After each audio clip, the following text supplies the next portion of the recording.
Good morning, church. Today we hear the words passed down through the generations. From the book of Ecclesiastes, let us listen to these words of the Spirit. Wisdom gives strength to the wise, more than 10 rulers who are in a city. Surely there is no one on earth so righteous as to do good without ever sinning. Do not give heed to everything that people say, or you may hear your servant cursing you. Your heart knows that many times you have yourself cursed others. All this I have tested by wisdom. I said, I will be wise, but it was far from me. That which is far off, and deep, very deep. Who can find it out? I turned my mind to know and to search out and to seek wisdom and the sum of things, and to know that wickedness is folly and that foolishness is madness. Hear what the Spirit is saying.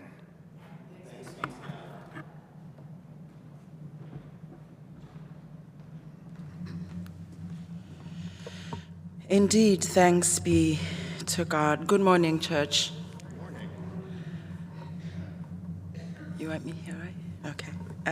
Just needed to confirm with Lisa where she wanted me. Before we start with the message today, I just wanted to say Happy Black History Month. Yeah. And hence the colors today. So, yeah, let's get to the message. What the teacher saw. From childhood, we are taught to treat time as a problem to solve. We try to save it, we try to manage it, control it, as though better scheduling could somehow save our souls. Clocks and calendars begin to measure us. And if we're not ahead, we feel like we're behind. Trust me, this is my life every day as a PhD student. Constantly managing deadlines and constantly fighting the feeling that time is slipping through our hands. This is one of the key themes from the book of Ecclesiastes that teaches us something different. Remember, this month, we're navigating through the sermon series, the head and the heart. So we come to the book of Ecclesiastes. We practice this Lerato. And we look and try to understand what is this book all about. It begins with the words of the teacher. The teacher is debatable who the teacher is. The king, son of a king, son of David, could be either of the above, but some people say it's Solomon. Scholars are still out on that one. But one thing that it is clear is that he has seen a lot of life. So he calls in almost like a classroom like this,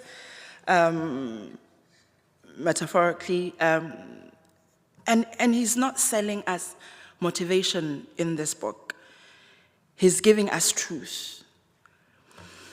So if you look at the book of Proverbs that the pastor introduced to us last Sunday, if you look at that as a young teacher saying, choose well.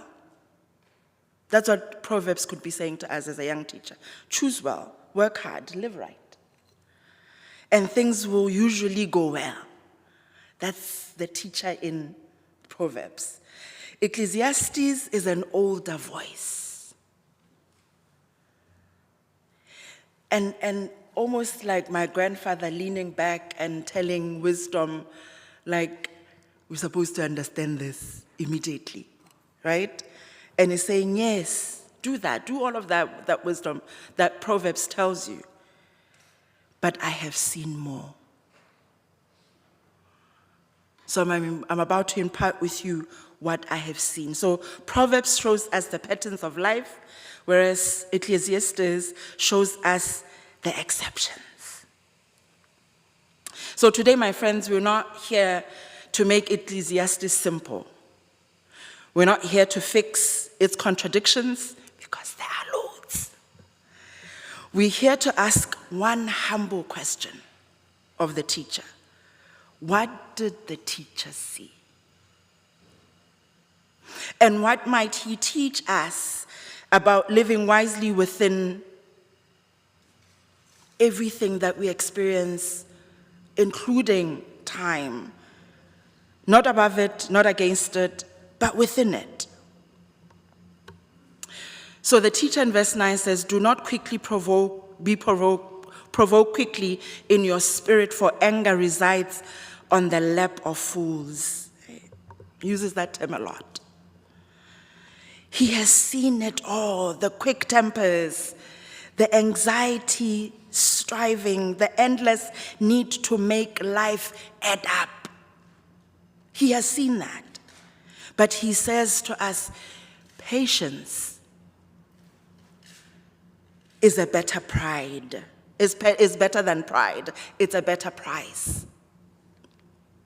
Because pride demands answers, but patience trusts that God is still at work even when nothing makes sense.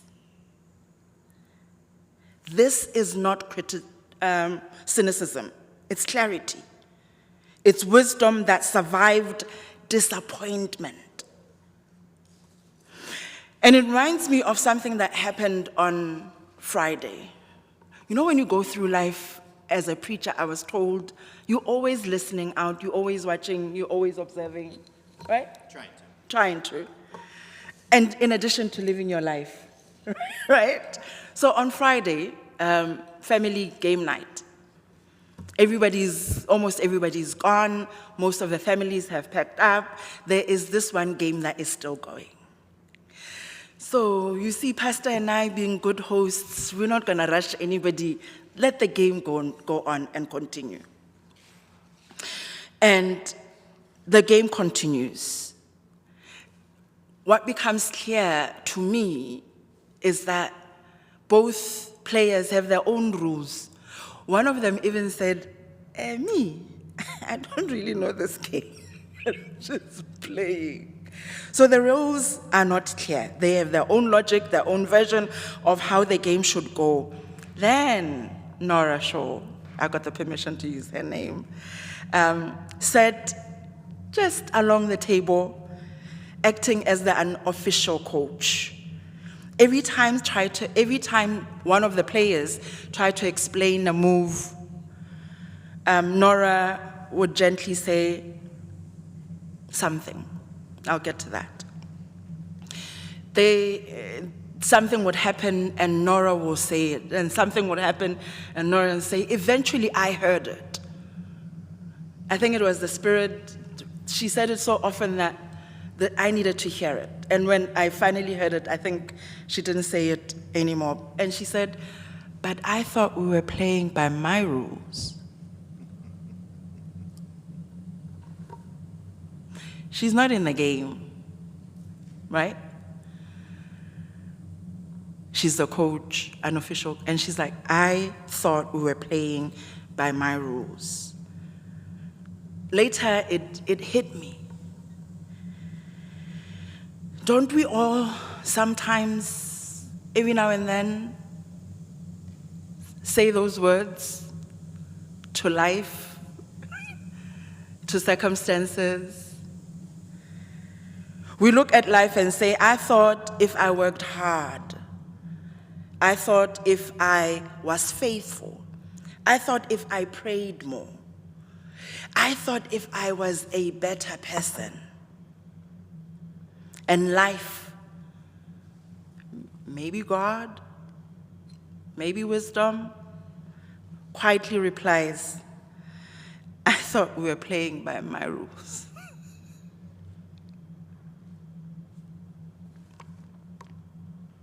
That's how the teacher That's what the teacher has seen, that anger, frustration, even disappointment. All of them come from expecting life to run our way. And yet, he whispers, patience is better than pride. When you go home, just look at verse 13 again. The teacher says, consider what God has done. Who can straighten what God has made crooked? He watches both righteous and the wicked, the wise and the fool. This is the teacher. He sees good people perish before their time. He's seen wicked live long and prosper.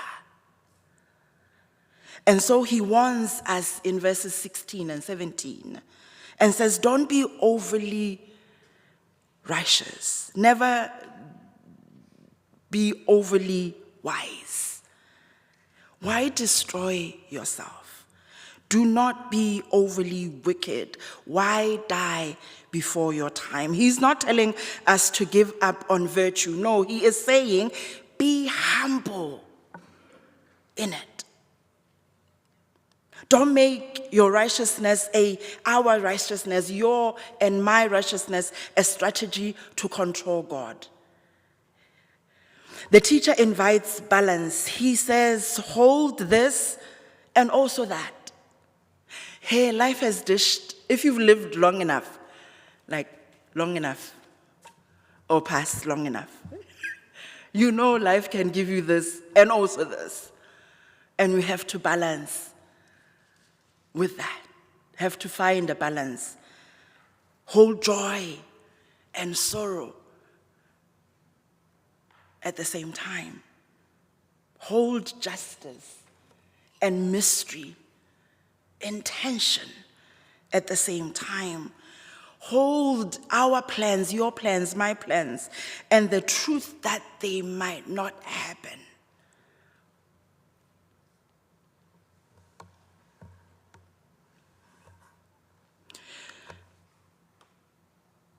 So what I hear the teacher telling us is that, yes, all of this will happen, but we need to learn to live within that time, whatever it is.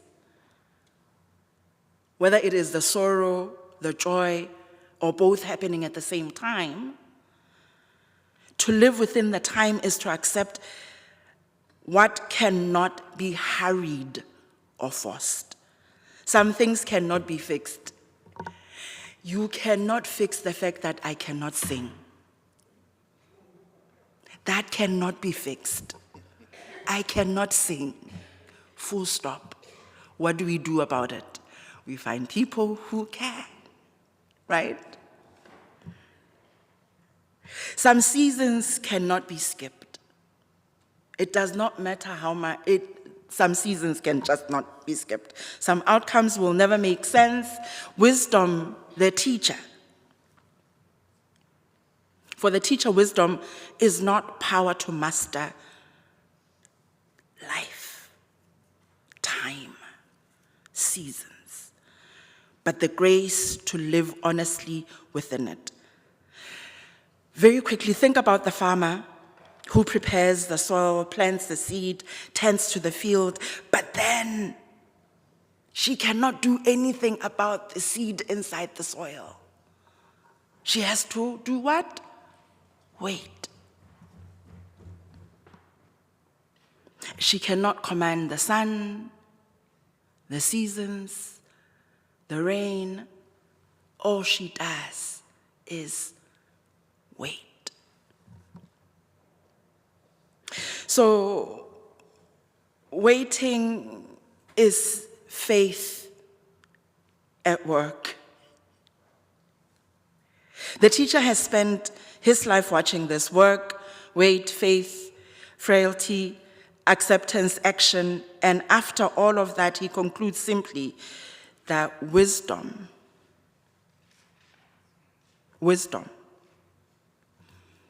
begins when you and I